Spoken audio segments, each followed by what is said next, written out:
Hello बच्चों, मेरे YouTube channel same sir chemistry गुरु में आपका फिर से एक बार स्वागत है।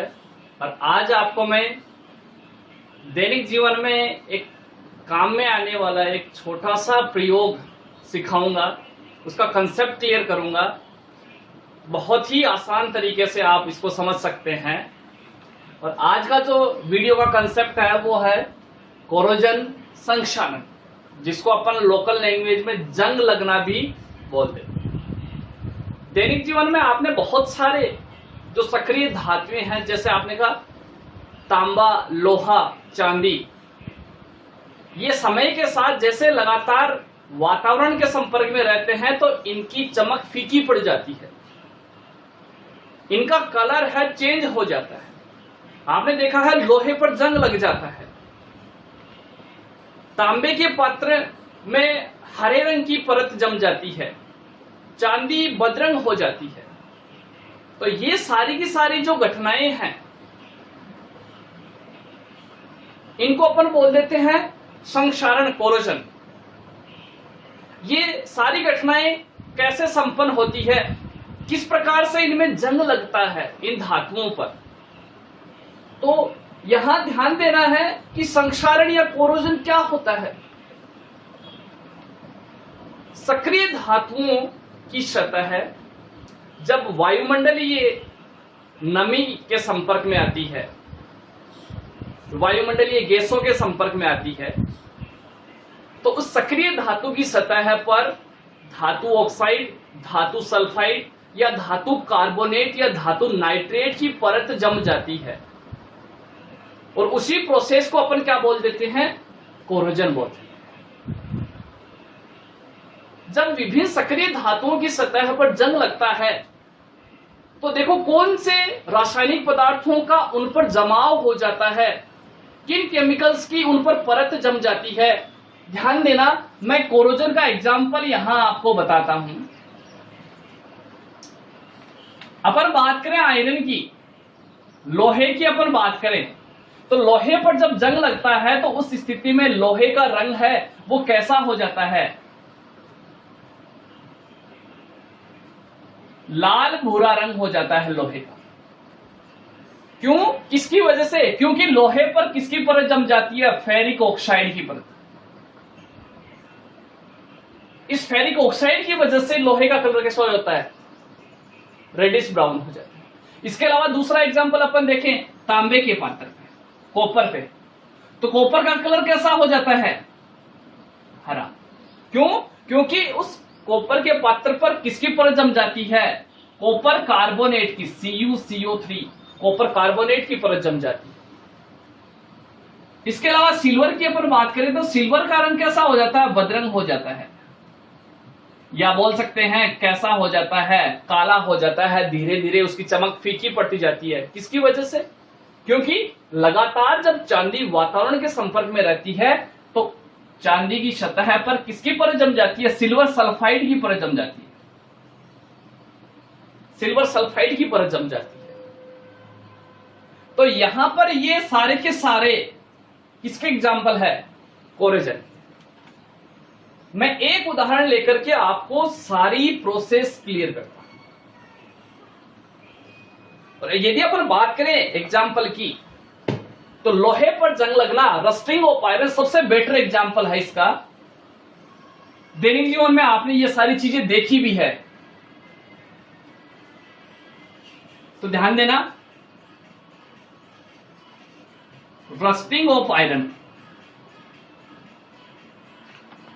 अब ये सारी प्रोसेस कैसी होती है, किस प्रकार से लोहे पर जंग लगता है, और जो जंग की प्रोसेस है वो कैसे बढ़ती है, जंग को कैसे रोका जा सकता है, ये सारी चीजें बहुत आसानी से समझ में आएगी। यहां पर पहली इंपॉर्टेंट चीज ध्यान देना,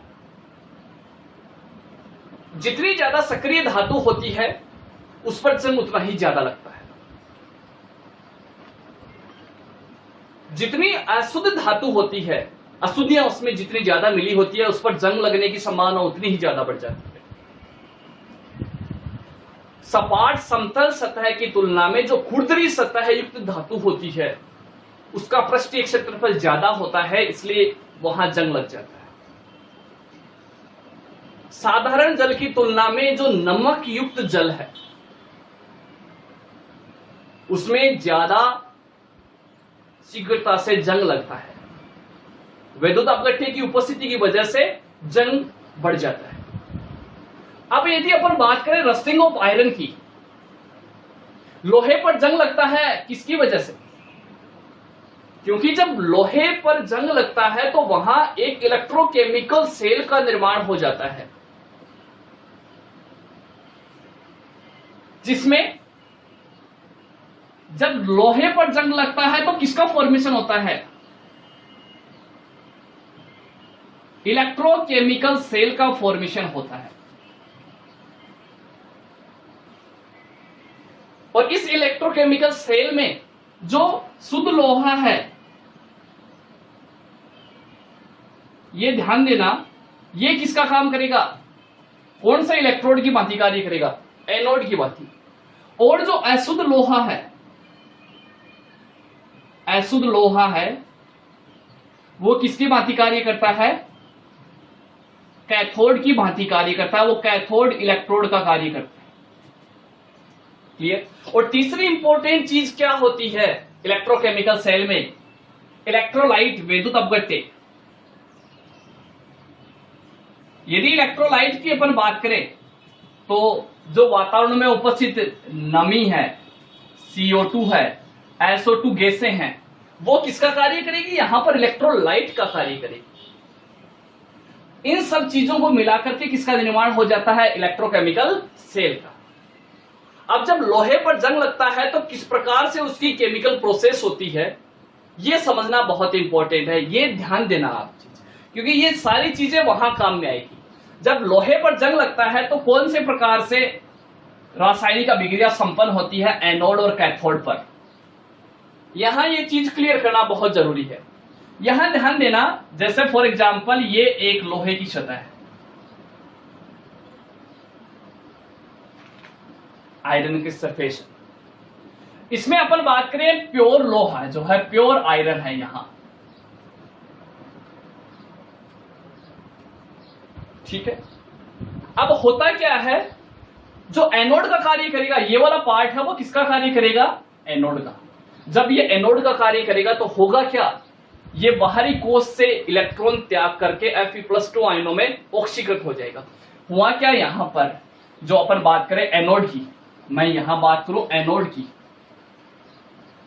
एनोड पर क्या होता है, जब लोहे पर जंग लगता है तो जो शुद्ध लोहा है, प्योर लोहा है, वो बाहरी कोष से 2 इलेक्ट्रॉन त्यागता है। दोनों मॉलिक्यूल्स 2-2 इलेक्ट्रॉन त्यागेंगे, 2Fe+2 प्लस 4 इलेक्ट्रॉन। यहां इस लोहे का क्या हो गया? ऑक्सीडेशन। क्लियर है प्रोसेस? दूसरी चीज आपको ध्यान देना है, जो वातावरण में इलेक्ट्रोलाइट ले रहे हैं वो किस प्रकार से रिएक्शन में भाग लेते हैं। CO2 गैस है, ये जल के साथ क्रिया करेगी और किसका निर्माण करेगी? कार्बनिक एसिड का। कार्बनिक एसिड बना दिया। क्लियर? और ये कार्बनिक एसिड किसमें टूटेगा? किसमें टूटेगा? H+ और HCO3-। क्लियर? तो जो H+ आयन है वो कैथोड पर रिएक्शन में भाग लेते हैं। कैथोड पर क्या होगा? कैथोड की रिएक्शन क्या होगी? ध्यान देना, बहुत ही सिंपल है। कैथोड पर क्या हुआ? जो अशुद्ध लोहा है, ये वाला पार्ट, ये सरफेस पर इम्प्योर आयरन है, ये क्या होगा? यहां पर किसके संपर्क में आएगा? ऑक्सीजन, H2O, CO2 के संपर्क में आएगा ये। और ये वाला पार्ट है, यहां पर किसका कार्य करेगा? कैथोड का कार्य। अब कैथोड की रिएक्शन देखो किस प्रकार से संपन्न होती है, ये आपको समझना है। कैथोड पर क्या हुआ? जो ऑक्सीजन है, वातावरणीय ऑक्सीजन है, यस, ये वातावरणीय जो ऑक्सीजन है वो 4 इलेक्ट्रॉन्स और 4 H प्लस आयन। ये H प्लस आयन कहां से आए हैं? इलेक्ट्रोलाइट से। इलेक्ट्रोलाइट से ये H प्लस आयन है, ये आपस में क्रिया करेंगे और किसका निर्माण कर देंगे? 2H2O। किसका निर्माण किया? 2H2O। अब देखो, आप नेट रिएक्शन बात करें, नेट रिएक्शन की, मैं नेट रिएक्शन की बात करता हूं।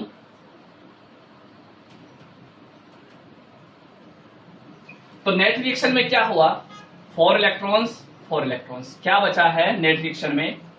2Fe solid plus O2 plus 4H plus convert हो गया किसमें? 2Fe plus 2 plus 2H2।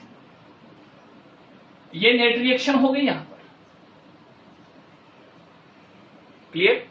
यहां आपने ध्यान दिया, ऑक्सीजन है जब H2O में कन्वर्ट हुआ तो ऑक्सीजन का रिडक्शन हो गया। यहां जीरो ऑक्सीडेशन स्टेट है और यहां आते ही किस पे हो गया? -2। तो यहां कौन सी प्रोसेस हो गई? रिडक्शन। एनोड पर हो गया ऑक्सीडेशन आयरन का और कैथोड पर ऑक्सीजन का क्या हो गया? रिडक्शन हो गया। ये कंप्लीट रिएक्शन हो गई यहां पर। क्लियर? अब यहां से जंग लगना स्टार्ट होता है। ये जो Fe+2 आयन है,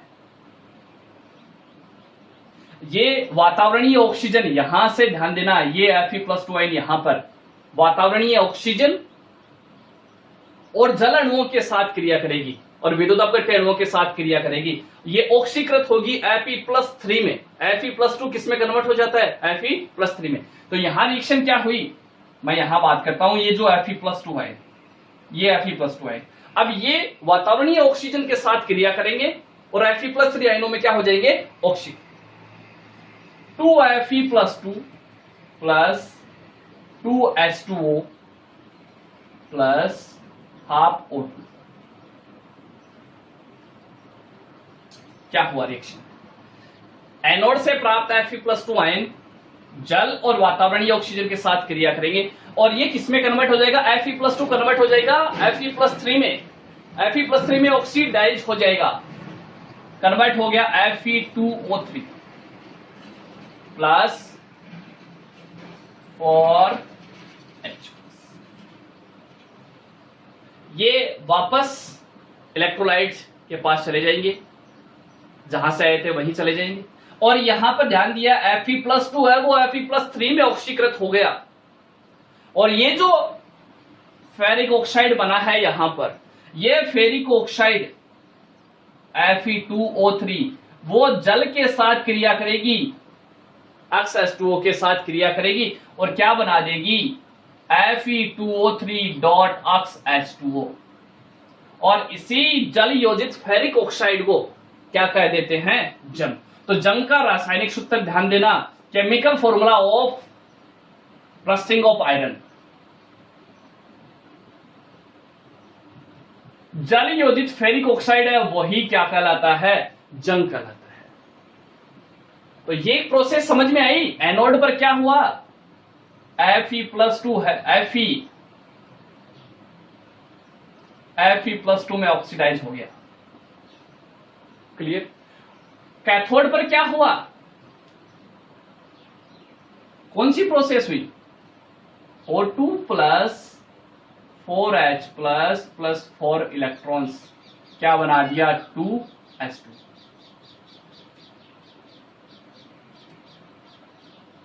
ये प्रोसेस हुई। तो ये इम्प्योर जो आयरन है वो कैथोड का कार्य करेगा और प्योर आयरन है वो एनोड का कार्य करेगा। और वातावरण में उपस्थित जो CO2 है, SO2 है, जलवाष्प है, ये किसका कार्य करेगी? यहां इलेक्ट्रोलाइट का कार्य करेगी। तो इस प्रकार से लोहे पर जंग लगता है। एनोड पर लोहा है Fe+2 में ऑक्सीकृत हो जाएगा और कैथोड पर जो O2 है वो H2O में क्या हो जाएगी? रिड्यूस हो जाएगी। फिर क्या हुआ? Fe+2 है वो जल और वातावरणीय ऑक्सीजन के साथ क्रिया करेगी, Fe+3 में ऑक्सीकृत हो गया, Fe2O3 का निर्माण कर लिया। और ये जो Fe2O3 है जल के साथ क्रिया करके किसका निर्माण कर लेगा, जंग का निर्माण कर लेता है। ये है प्रोसेस।